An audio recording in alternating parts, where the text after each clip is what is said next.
नितिन जी, जी। राधे राधे महाराज जी। महाराज जी, गृहस्थ आश्रम में जाने से पहले अपने जीवन साथी से ऐसे कौन से प्रश्न पूछने चाहिए जिससे हमें पता चल जाए कि हमारे अनुकूल है या नहीं?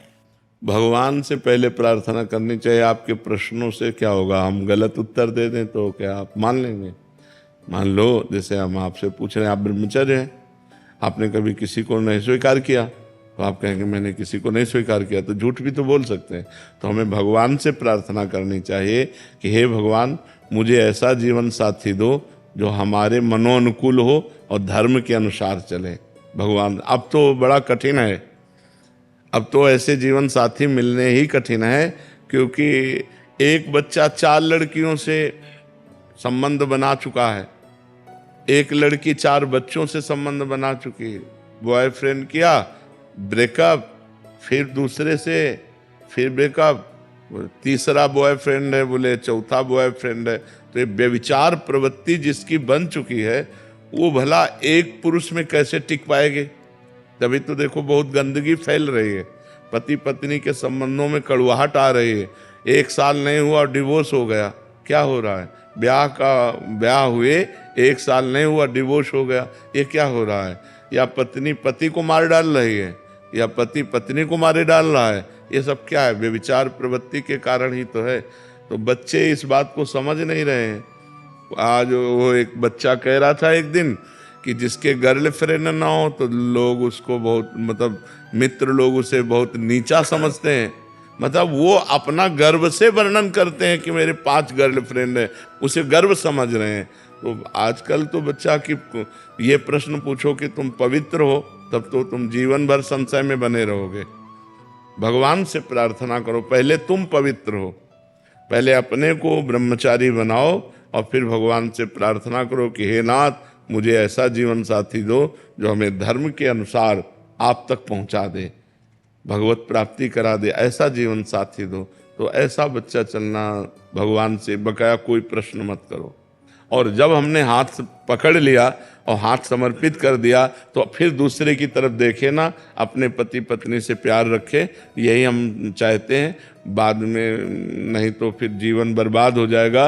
अब तो भगवान से ही प्रार्थना करो कि वही सही मार्ग में हमें ले चलने वाला साथी, जीवन साथी दें, तो भगवान ही कृपा करें। नहीं तो बड़ा अपवित्रता फैल रही है, नशेबाजी, चाहे बच्चा हो चाहे बच्ची, व्यभिचार, ये खूब फैल रहा है, खूब फैल रहा है। ये बड़ी हानिकारक है हमारे भारत देश में। पवित्रता पूर्वक गृहस्थ धर्म निर्वाह करने की जो पद्धति है, उससे बिल्कुल खिलाफ पद्धति चल रही है। खुशी लड्डा जी, भीलवाड़ा से। राधे राधे महाराज जी। महाराज जी, जब मन में संदेह या विश्वास की कमी हो तो क्या करना चाहिए? नाम जप। नाम जप से बुद्धि पवित्र होती है, पवित्र बुद्धि से संशय का नाश होता है, पवित्र बुद्धि में ही विश्वास जागृत होता है। तो हमें परम पवित्र मंगलमय भगवान का नाम निरंतर अपनी जिह्वा से लेने का अभ्यास करना चाहिए, जिससे हमारी बुद्धि विवेकवती हो जाए। बुद्धि तो सबके पास है, पर विवेक नहीं है। होए विवेक तो मोह भ्रम भागा। अगर विवेक हो जाए तो सब संशय नष्ट हो जाएगा, सब अविश्वास नष्ट हो जाएगा, परम विश्वास, दृढ़ निश्चय जागृत हो जाएगा। इसलिए नाम जप करो। किसका प्रश्न है? हाँ, नाम जप करो। नाम जप करने से संशय और अविश्वास, इसका नाश हो जाएगा, निश्चय और विश्वास जागृत हो जाएगा। जी। प्रदीप त्रिपाठी जी। राधे राधे महाराज। राधे राधे महाराज जी। महाराज जी, आप एक उत्तरकांड की एक वर्णन कर रहे हैं, नहीं अनीति नहीं कछु प्रभुताई, सुनहु करहूं जो तुम्हि सोहाई। महाराज जी, जब हम परम पिता परमात्मा के ही अंश हैं, तो वे हमें सीधा मार्गदर्शन देकर भगवत प्राप्ति की ओर अग्रसर क्यों नहीं कर देते? महाराज जी, वे हमें ऐसे विकल्प ही क्यों देते हैं कि जिससे हम इन तुच्छ भोगों में फंस जाएं? दिया तो सीधा ही मार्ग है, भगवान ने विकल्प तो दिया नहीं, सीधा मार्ग दिया है। ममई वांशु, भगवान करे तू मेरा अंश है। और गीता जी में स्वयं प्रकट होकर बोल रहे नहीं, वो भ्रम में तो नहीं डाल रहे ना। वो कह रहे अनन्यस चिंतयन्तो माम, मेरा अनन्य चिंतन करो। ये जना पर्युपासते, जो मेरी उपासना करते हैं, तेषाम नित्याभियुक्ता नाम योगक्षेमम भाम्यम, ठेका मैं लेता हूँ। अनंत ब्रह्मांडों के स्वामी कह रहे, आपका प्रश्न है तो भगवान कह रहे ठेका तो मैं लेता हूँ तुम्हारे योग और क्षेम का, तुम केवल मेरा अनन्य चिंतन करो। भगवान और किसी के कार्य के लिए नहीं आदेश कर रहे हैं। मन मना भव मद भक्तो माद्याजी माम नमस्कुरु, मेरे मन वाला बन, मेरा भक्त बन, मेरे को नमस्कार कर, मेरा चिंतन कर, तेरा मैं देख लूंगा, तू मेरा चिंतन कर। तो सीधा रास्ता नहीं दे रहे भगवान, लेकिन हम भगवान का चिंतन न करके भोगों का चिंतन करते हैं। भगवान को अपना न मान कर शरीर और शरीर संबंधियों को अपना मानते हैं। भगवान में सुख न मान करके संसार की वस्तु, व्यक्ति, स्थान, इनमें सुख मानते हैं। तो कहीं ना कहीं गलती हमारी हो रही है। जैसे गुरु रूप में भगवान आके कह रहे इधर चलो, अब हम इधर चल रहे हैं, तो अब फिर ये कह दे कि भगवान ने इधर का रास्ता ही क्यों बनाया, ऐसा नहीं है। अगर भोजन जरूरी है तो शौचालय भी जरूरी है। यद्यपि निंदनीय स्थान है, अपवित्र स्थान है, लेकिन अगर भोजन खाएंगे तो शौचालय की जरूरत पड़ेगी।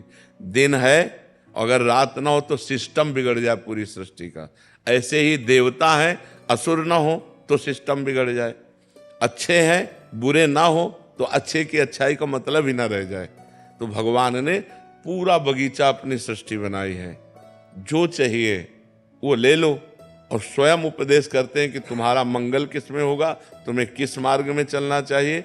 ये मार्ग तुम्हें नरक ले जाएगा, ये मार्ग स्वर्ग ले जाए। ये कि आपने बना दिया और बताया नहीं, तो स्वयं अवतार लेकर जगत गुरु भगवान श्री कृष्ण ने और ब्रह्म ऋषियों के रूप में स्वयं भगवान ने वर्णन किया है। अब इसमें हमारी कमी है कि हमें बीज दे दिए 100 बीज दे दिए, बम्बुल का, दाख का, गन्ने का, ये अब हम पसंद करके क्या बोएं, ये हमारी पसंद है, ये भगवान छोड़ दिए। तो अब ऐसे हमें भारत भूमि में जन्म दिया, मनुष्य शरीर दिया, बुद्धि दिया, मन दिया और मार्ग दिए बहुत, ज्ञान का मार्ग, भक्ति का मार्ग, पाप का मार्ग, छल कपट का मार्ग, ये सब मार्ग, और बता रहे हैं कि ये मार्ग चलो तो ये मिलेगा और ये मार्ग चलो तो ये मिलेगा। अब हम उधर जा रहे हैं तो उधर भोगना पड़ेगा, इधर जा रहे हैं तो आनंद भोगना पड़ेगा। तो इसमें भगवान का दोष क्या है, आप हमें बताओ, है नहीं? हाँ, भगवान पूर्ण है तो उनकी सृष्टि भी पूर्ण है। आप ये नहीं कह सकते कि ये नहीं है, सब कुछ है। बुरा से बुरा भी है और भला से भला भी है, छोटा से छोटा भी है, महान से महान भी है। ये उसकी सृष्टि है, ये उसकी बाजार है। अब आप खरीदना क्या चाहते हैं? पैसा आपके पास है, खरीद लीजिए। श्वास रूपी संपत्ति है, बुद्धि रूपी आपको गाइड करने वाला है, और भगवान आपको आपकी बुद्धि को कहाँ ले जाना चाहिए ये भी बता रहे हैं। अब अपने को चल देना चाहिए। देखो, भगवान की कृपा से आप साधु समागम में आए, भगवान की तरफ से कोई कमी है क्या कृपा की? अब आप अगर साधु समागम करके भी असत मार्ग में चलें और कह दें कि भगवान को दोष दें, तो हमें लगता है उनकी कृपा ही कृपा हमारे ऊपर है, उनकी वास्तविक कृपा हमारे ऊपर है। हम समझ नहीं पा रहे, अगर हम समझ जाएं तो हम गलत मार्ग में चलेंगे नहीं, सही मार्ग। अब उन्होंने गलत मार्ग क्यों बनाया? तो वो पूर्ण है। पूर्ण तभी होता है जब सब कुछ हो, पूर्णता तभी मानी जाती है जब सब कुछ हो। तो हमारी भगवान की सृष्टि में सब कुछ है। कुछ आपने क्रूर से क्रूर, निर्दयी से निर्दयी, दयावान से दयावान, अब सब कुछ भरा पड़ा हुआ है। अच्छा, वो बने हैं, उन्होंने बनाया केवल नहीं, वो स्वयं बने हैं। जब भगवान के सिवा कोई है ही नहीं, था नहीं, रहेगा नहीं, तो फिर ये सब है क्या? वही बने हुए हैं। और यही जो जान गया, बहुनाम जन्मनावंते ज्ञानवान माम प्रपद्यते वासुदेवा सर्वमित सा महात्मा सुदुर्लभा, सब कुछ भगवान बने हैं। ये जान गए तो उत्तम महात्मा हो गए, आप उत्तम गति को प्राप्त हो गए। तो हमको अच्छी गति, अच्छे मार्ग में चलना है। भगवान ने जो बुरे मार्ग बनाए वो पूर्ण है, वो पूर्ण परमात्मा है, इसलिए उन्होंने पूर्ण सृष्टि रची है, सब कुछ रचा है। देखो, यहाँ भोजन पाते हैं और यही मलाशय है, यही मूत्राशय है, सब कुछ बना है। अब कह दे मलाशय मूत्राशय न हो तो फिर कैसे भोजन का व्यवस्था होती? भोजन का पाचन तंत्र काम करके मलाशय मूत्राशय कैसे? तो सब कुछ होना चाहिए। तो अब मलमूत्र एकदम घृणित चीज है, लेकिन बनता कहाँ से है? यहीं से तो पाते हैं। तो ऐसे ही भगवान ने, जैसे हमारे शरीर में सब कुछ है, सब कुछ है, गंदगी से गंदगी, सब चीज, सब अंदर सब भरा हुआ है, लेकिन ऊपर से कितना चिकना चुपड़ा कर दिया कि हम देखकर प्रभावित हो जाते हैं और रूप देखकर लुभायमान हो जाते हैं। ऐसे भगवान ने सब कुछ पूरी सृष्टि में रचा है। तो हमको क्या चाहिए, हमको कौन से मार्ग में चलना चाहिए, ये भी प्रकट होकर बता दिया। तो अब हमारी गलती है कि हम सही मार्ग न चलकर गलत मार्ग में चलते हैं। भगवान को इसमें दोष न दे, क्योंकि वो पूर्ण है। घर पूर्ण तभी माना जाएगा जब रसोई भी हो और लेटरिन बाथरूम भी हो, तभी माना जाएगा कि ये घर पूर्ण है। ऐसे संपूर्ण सृष्टि को भगवान ने पूर्ण रचा है। डॉक्टर विष्णु सक्सेना जी, राधे राधे महाराज जी। महाराज जी, आप कह रहे हैं कि आप जीवन भर देश विदेश में प्रेमी प्रेमिका नायक नायिका के भौतिक प्रेम पर ही कविताएं लिखकर आप अंतर्राष्ट्रीय कवि हैं, श्रृंगार रस के कह रहे हैं। महाराज जी, मुझ अधम को कोई ऐसा उपाय बताएं कि भौतिक प्रेम आध्यात्मिक प्रेम में बदल जाए और मेरी कविताओं इससे कोई लाभ तो मिलेगा नहीं। भले तालियां मिल जाएं, संसार के 4 लोग तुम्हारी वाहवाही कर दें, लेकिन इससे सत्य वस्तु तो मिलेगी नहीं। ये विलासिता के गान करने से 4 लोग संसारिक वाह वाह कह सकते हैं या हर्षित हो सकते हैं, लेकिन न तुम्हें मन की शांति मिलेगी, न औरों के मन की शांति मिलेगी। यदि प्रभु के चरित्र गाओ तो तव कथामृतम तप्त जीवनम कवि भिरीडितम कल्मषापहम श्रवण मंगलम श्री मुदाततम भूय गृणन्ति ते भूरिदा जना। वो बड़े महामहिमा में दानी माने जाते हैं जो दूसरों को भगवान की चर्चा सुनाते हैं। कल्मषापहम, भगवान के पावन चरित्र सुनते ही हृदय निष्पाप होने लगता है, जीव को मंगल की प्राप्ति होती है, आनंद की प्राप्ति होती है। तो हमें लगता है कि सबसे बड़े नायक भगवान हैं और सबसे बड़ी नायिका उनकी प्रिया जी हैं। अगर उनके पावन चरित्र गान करो तो तुम्हारी भी बुद्धि पवित्र हो जाएगी और परलोक लोक सब बन जाएगा, और जो सुनेगा उसका भी मंगल हो जाएगा। तो अब सुधार कर लो, नाम जप करो और भगवान के सिया राम राधे श्याम शिव पार्वती इनके पावन चरित्रों का गायन करो, जिससे तुम्हारी वाणी पवित्र हो जाए, लोगों के कान पवित्र हो जाएं और जीवन दोनों का मंगलमय हो जाए, कथन करने वाले का और श्रवण करने वाले का। ये 5 भौतिक शरीरों की सुंदरता क्या, जो क्षण में नष्ट हो जाए उसका क्या गान करना। ये मलमूत्र का भांड शरीर, इसका क्या गान करना। गान करना तो चिदानंद भगवान का गान करे, जिससे हमारा जवान और कान दोनों मंगलमय हो जाए, दोनों पवित्र हो जाए ना। अब नाम जप करो और भगवान का चरित्र गाओ तो जीवन पवित्र हो जाए। नहीं क्या 4 पैसे मिल जाएंगे, लोग तालियां बजा देंगे बस, और क्या है। मरोगे तो न तालियां साथ जाएंगी, न पैसे साथ जाएंगे, न नायक नायिका साथ जाएगी, भगवान का चिंतन जाएगा, भगवान का भजन साथ जाएगा। तो हमें लगता है कि रुपया ही सब कुछ नहीं है। भगवान के सहारे हो जाओ और भगवान का यश गाओ तो लोग परलोक सब। थोड़ा कभी बीच में किसी भक्त का पावन चरित्र गा दिया या किसी का तो चलेगा, लेकिन प्रारंभ और अंत ये भगवान से हो तो बीच वाला सब भगवान ही माना जाएगा, क्योंकि हर स्त्री पुरुष के रूप में भगवान ही विराजमान है। हमारी बात समझ रहे हो। अगर अपने प्रोग्राम का प्रारंभ करो भगवान से और अंत करो भगवान में, और बीच में नायक नायिका का कर दो तो भी चलेगा। नहीं, प्रारंभ भगवान से करता हूँ। हाँ, क्योंकि भगवान के बिना जीव खुलना ठीक नहीं है। भगवान से प्रारंभ करो और अंत भी भगवान में करो, और बीच का रहने दो जो आप गान करते हो, और उसे भी भगवान को समर्पित कर दो कि जो हमें सेवा दी है वो मैं कर रहा हूं, तो वही भजन बन जाएगा आपका। ठीक है। रोहन जी बिहार। राधे राधे महाराज। महाराज जी, आपके चरणों में कोटि कोटि दंडवत प्रणाम। गुरुदेव, अब मुझे राधा नाम जपना बहुत प्रिय लगने लग गया है। गुरुदेव, लगभग 1.5 वर्ष से मांस, मदिरा, जुआ, व्यभिचार, गर्लफ्रेंड, गंदे बच्चों का संग, नशा, हस्तमैथुन आदि सभी कलियुगी दोष का त्याग कर दिया है। आपकी कृपा से सब छूट गया है महाराज जी। गुरुदेव, अब मुझे ब्रह्मा जी का पद नहीं चाहिए, देवराज इंद्र का पद नहीं चाहिए, मृत्यु लोक का सम्राट नहीं बनना, मोक्ष नहीं चाहिए, योग सिद्धियां नहीं चाहिए, श्री जी भी नहीं चाहिए। महाराज जी, मुझे राधा नाम अखंड जपने का एक कृपा हो जाए। अभी तो सुन के कह रहे हो 500 रुपया में ललचा जाओगे। इतने बड़े त्याग की बात। रास्ते में 500 का नोट पड़ा हो तो कदम नहीं आगे बढ़ाओगे, क्यों? कृपा कर दीजिए। नहीं, ये तो सुन के आप बोल रहे हो, हम असलियत की बात कर रहे हैं कि अगर रास्ते में अकेले जा रहे हो, 500 का नोट पड़ा हो तो कदम नहीं बढ़ेंगे आगे, जहाँ ये स्थिति जो है, जो आप जो बोले, ये भगवत प्राप्त महापुरुष की स्थिति होती है, जो भगवान सच्चिदानंद में चित्त को डुबो दिया है। अवसे न पारमेष्ठम न महेंद्र धिष्णम न सार्वभौमम न रसाधिपत्यम न योग सिद्धिर अपनर्भवम वाह। उसे ये सब नहीं चाहिए, न ब्रह्मा का पद चाहिए न देवराज इंद्र का पद। क्यों? क्योंकि वो ब्रह्मा को भी दुर्लभ जो भगवदानंद है वो उसे प्राप्त हो गया है।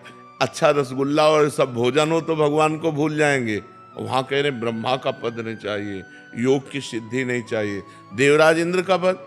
बड़े बड़े ऋषि मुनियों के मन में क्षोभ पैदा कर दे तो अभी क्या है, सुना के बोल रहे सुना के बोल रहे। अभी माया का प्रभाव तो देखा नहीं है, पर बच्चे ऊपर बहुत अच्छी मांग है तुम्हारी, बहुत अच्छी मांग है। स्वरूप तो महाराज जी से अलग है। स्वरूप भी अलग है।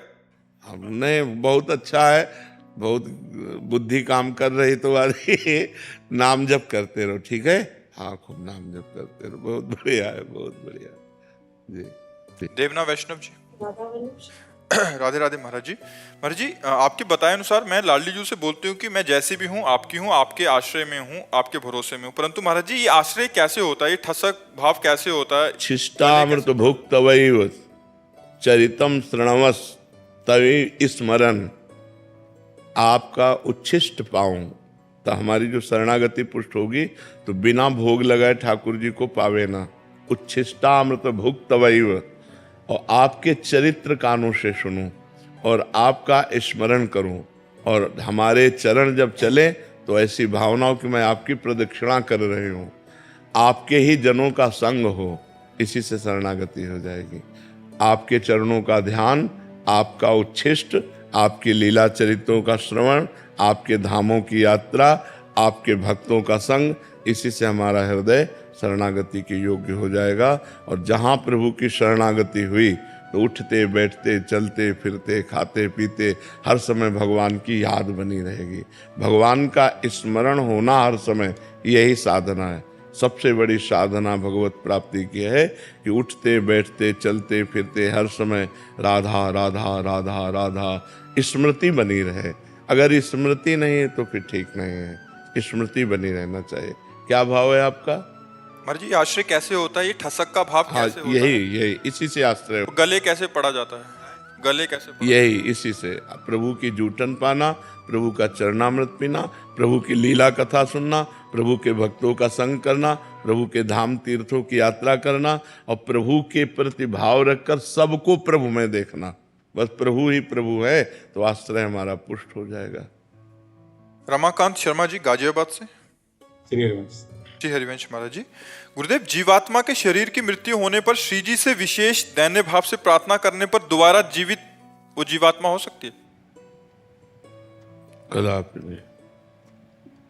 जब आयु खत्म तो फिर खत्म। अगर जीवित प्रार्थना करने से हो जाती तो कौशल्या जी को वैधव्य सहना ही नहीं पड़ता। जिनके पुत्र राम जी हैं, दशरथ जी को जिला देते, नहीं ना? भगवान ने अपने पिता को नहीं जिलाया तो औरों की बात जान। आयु खत्म तो फिर खत्म, फिर कोई प्रार्थना कोई उसमें। हाँ, कुछ महापुरुषों में ऐसा देखा गया कि अपनी आयु उन्होंने उनको दे दी। ऐसा देखा गया कि वो संकल्प किए और अपनी आयु का हिस्सा उनको दे दिया, तो उससे फिर उनकी आयु। लेकिन जितनी श्वासें जिस जीव की हैं उससे ज्यादा एक श्वास भी नहीं ले सकता।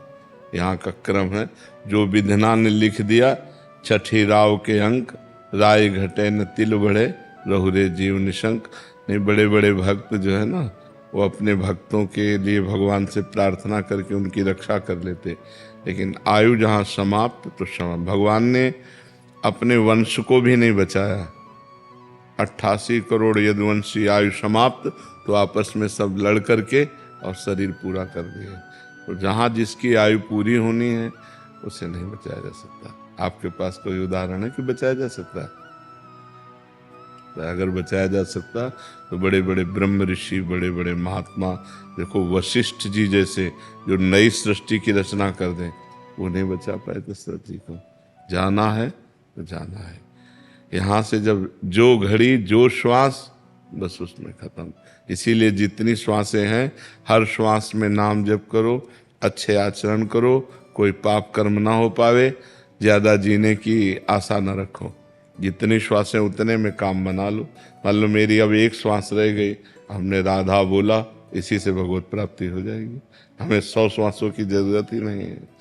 एक श्वास हो और अच्छे आचरण हो और राधा नाम हो, कृष्ण नाम हो, हरि नाम हो, उसी से काम हो जाएगा। बहुत श्वासें हैं गंदी आदतों में, गंदे आचरणों में, तो उसका कोई महत्व नहीं रहा। जीने का क्या महत्व? लोग समझ रहे हैं, बेविचार कर रहे हैं, मांस खा रहे हैं, दूसरे जीवों को काट रहे हैं, हिंसा, ये क्या तुम्हारा जीना? क्या नरक का सामग्री तैयार कर रहे हो? अगर एक श्वास भी है तो अच्छे जियो, राधा राधा राधा, दूसरों को सुख पहुंचाओ, दूसरों का मंगल करो। तो मेरी जहाँ तक जानकारी है उसके अनुसार एक श्वास भी आगे नहीं बढ़ सकती। जितनी निश्चित श्वासें हैं उतनी ही निश्चित रहेगी। जी। मनोज दास जी, जिंद। राधे राधे महाराज। महाराज जी, दीक्षा के बाद यदि साधक की मृत्यु हो जाए तो उसकी झोली, माला, आसन का क्या किया जाए? नदी में प्रवाह कर दे, यमुना गंगा आदि नदी में। जो उसके ठाकुर जी हैं, उसकी झोली माला है, उसको विसर्जित कर दी जाते हैं।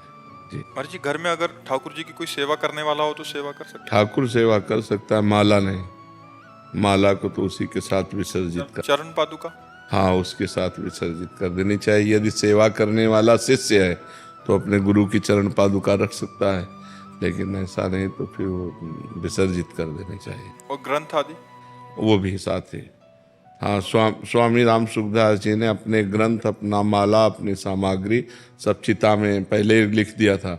कोई भी लेगा नहीं, हमारे साथ चिता में ही जलाई जाएगी। सब चिता में ऐसे उनके साथ हो गई थी। वो किसी पावन नदी में यदि उनकी रुचि है तो अपने अनुयायियों को दे सकते हैं। कोई लेने वाला अगर है, वो देना चाहे, नहीं देना चाहे तो उनकी जो दिनचर्या की चीज, माला है, झोली है, ग्रंथ है, ठाकुर जी हैं, वो उन्हीं के साथ प्रवाहित कर। महाराज जी, जो ग्रस्त में है महाराज जी, ये तो विरक्त का मार्ग। उनके परिवार में लोग होते हैं तो वो माला झोली तो उन्हीं के साथ जाएगी। हाँ।